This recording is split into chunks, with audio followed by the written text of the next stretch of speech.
Hello friends, welcome to my channel. कैसे हैं आप सब? आई होप आप सब अच्छे होंगे।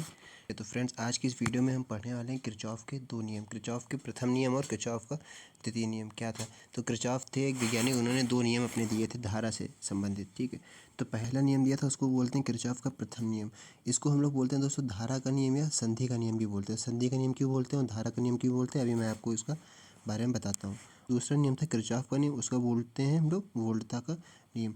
तो बात करते हैं पहले प्रथम वाले नियम की। पहला जो उनका नियम था वो उसकी हम लोग बात करते हैं। तो पहला नियम हम लोग ये था, इसकी हम लोग बात करते हैं। ठीक है, ये जो आप बॉक्स में देख रहे हैं हम लोग इसकी बात करते हैं। तो इस नियम के अनुसार क्या रखा था, पहला नियम जो है क्या बोल रहा है, इस नियम के अनुसार किसी परिपथ में किसी भी संधि पर मिलने वाले समस्त धाराओं का बीजगणितीय योग शून्य होता है। ठीक है, जो इस नियम के अनुसार क्या होता है, जितनी भी धाराएं आती हैं किसी संधि पर मिलती हैं, उन समस्त धाराओं का बीजगणितीय योग शून्य होता है।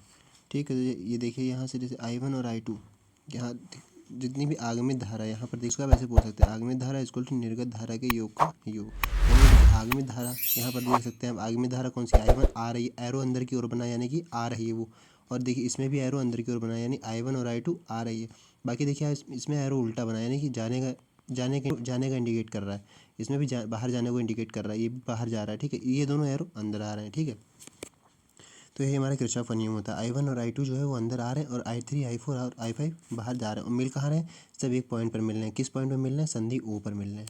तो बस हमारा यही किरचॉफ का नियम होता है। और संधि का नियम भी इसी बात के लिए इसको संधि का नियम कहते हैं, क्योंकि संधि यहाँ पर एक संधि मिलकर बनाते हैं कि जॉइंट बनाते हैं यहाँ, इसलिए इसको संधि का नियम बोलते हैं। धारा का नियम तो आप देखिए ना, क्योंकि धारा से सब काम किस पे हो रहा है, जब धारा से रिलेटेड हो रहा है, इसलिए धारा का नियम भी कहते हैं। अब इसको ऐसे भी ले सकते हैं, sigma I is equal to zero, यानी कि जितना भी आई जो सिग्मा टोटल होगा वो इनका क्या होना चाहिए, जीरो होना चाहिए। यानी कि I1 प्लस I2, देखिए I1 प्लस I2 हम क्यों बोल रहे हैं, क्योंकि I1 I2 आ रही हैं वो, यानी कि आगमित धारा है। तो ठीक है, फिर इक्वल टू निर्गत धारा, जितनी जा रही होंगी उनको रखना जाए, और उन दोनों का योग कितना होगा, बराबर जीरो के बराबर होना चाहिए। आगमित धारा बराबर निर्गत धारा को हमें बराबर दिखाना पड़ेगा। I1 प्लस I2 जो आ रही हैं उनको हमको इधर लिखना पड़ेगा, और I2 I3 I4 I5 जो जा रही हैं उनको हमें इक्वल के इधर लिखना पड़ेगा। तो इसी को हम लोग बोलते हैं संधि का नियम, या बोल सकते हैं हम लोग धारा का नियम। आई होप आपको ये प्रथम नियम समझ में आ गया होगा। ठीक है, इसका आप चाहें तो स्क्रीनशॉट या कहीं इसको आप नोट करके लिख सकते हैं। बढ़ते हैं हम लोग सेकंड वाले नियम, जिसको बोलते हैं हम लोग किरचॉफ का द्वितीय नियम। किरचॉफ का द्वितीय नियम क्या कह रहा है, हम लोग इसके बारे में बात कर लेते हैं। ये देखिए, ये परिभाषा लिखी हुई है। तो क्या लिखा है, इस नियम के अनुसार किसी परिपथ के किसी बंद पास के विभिन्न भागों में बहने वाली धारा तथा संगत प्रतिरोधों के गुणनफल का बीजगणितीय योग उस पास में लगे विद्युत वाहक बलों के बीजगणितीय योग के बराबर होता है। इसका मतलब यहाँ पर ये कहने का है कि देखिए किसी भी बंद पास में, मान लेते हैं हमारे पास ये जो है ये पहला पास है, ये जो है ये पहला पास, देखिए ये इतना सा है, ये जो पहला पास है ये बंद पास है। देखिए पूरा एक लूप बन गया है। ठीक है, ये यहाँ से लेकर के यहाँ तक ये पूरा एक ये लूप है। तो इस लूप में आप क्या क्या देखने को पा रहे हैं, देखिए एक आई धारा आ रही है, इसके साथ में क्या लगा हुआ है, एक प्रतिरोध लगा हुआ है और एक विभवांतर लगा हुआ है, यानी आई आर और ई लगा हुआ है प्रतिरोध। ठीक है, प्रतिरोध भी लगा हुआ है और विभवांतर भी लगा हुआ है।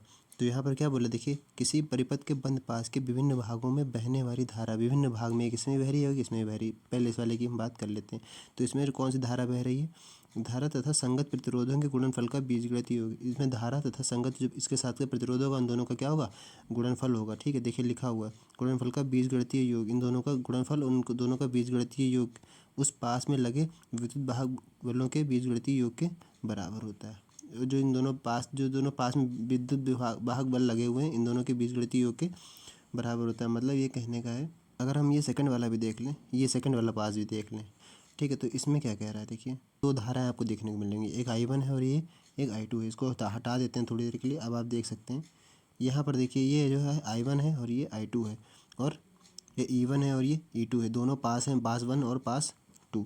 तो इसमें क्या कह रहा है, देखिए संगत प्रतिरोधों के गुणनफल का, जो संगत प्रतिरोध है I1 और R1 को मल्टीप्लाई करेंगे और I2 को और R2 को मल्टीप्लाई करेंगे। लेकिन यहाँ पर देखिए एक तीसरी धारा भी जा रही है, देखिए I1 यहाँ जा रही है और I2 यहाँ जा रही है। तो यहाँ से I1 आ जाएगी और यहाँ से I2 आ जाएगी। तो जब दोनों इस पॉइंट पर मिलेंगी, तब यहाँ से कौन सी धारा निकलेगी, I1 प्लस I2। यहाँ से I1 प्लस I2 निकलेगी और वो R3 से मिलेगी। तो इस R3 क्या मिलेगी, R3 की संगत धारा कौन सी होगी, I1 प्लस I2। तो ये होगी R3 की संगत धारा। तो हम लिखेंगे ऐसे इसको बना सकते हैं, पास 1 पास में, पहले वाले पास में देखिए I1 R1, देखिए I1 R1 को मल्टीप्लाई की गई, माइनस I2 R2। ठीक है, माइनस R2 R2, क्योंकि इसमें भी ये भी है और इसमें ये भी है, R2 R2, E1 minus E2, ये पहले पास की बात हो गई। सेकंड पास में, दूसरे वाले पास में देखिए, ये इस वाले पास की बात कर रहे हैं हम। तो इस वाले पास में क्या I2 R2, देखिए I2R2 इसमें भी है और I2R2 पास 1 में भी था, ठीक है। फिर इसमें प्लस, इसमें क्या है I2 प्लस I1 या I1 plus I2 multiply R3, ये पास 2 में है, तो क्या हो गया ये देखिए आप, ठीक है।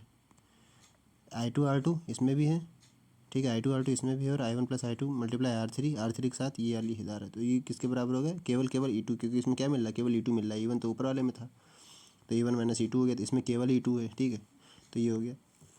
इसको आप ऐसे भी लिख सकते हैं, sigma I multiply R equal to sigma E, यानी कि यही जो आपका नियम कह रहा था, ठीक है, कि मतलब संगत प्रतिरोध के साथ जो उनका धारा का बीजगणितीय योग होगा उसके साथ विभवांतर के योग के बराबर होता है। तो यही हमारा किरचॉफ का द्वितीय नियम है। इसको हम लोग वोल्टा के भी नाम से जानते हैं, वोल्टा के नियम के नाम से भी जानते हैं। तो आप कंफ्यूज मत होइएगा, अगर बोल सकता है आपसे किरचॉफ को वोल्टा का नियम क्या है, तब भी आपको यही लिखना है। और अगर इस वाले में पूछ ले रहा है कि किरचॉफ का संधि का नियम कौन सा है, तब भी आप कन्फ्यूज ना होइएगा। अगर पूछ सकता है किरचॉफ का धारा का नियम के बारे में बताइए, तो कुछ भी अगर आपसे पूछेगा तो प्रथम नियम आपको लिखना है। अगर वोल्टा का नियम आपसे बोल रहा है तो आपको लिखना है द्वितीय नियम, ठीक है, ये वाला।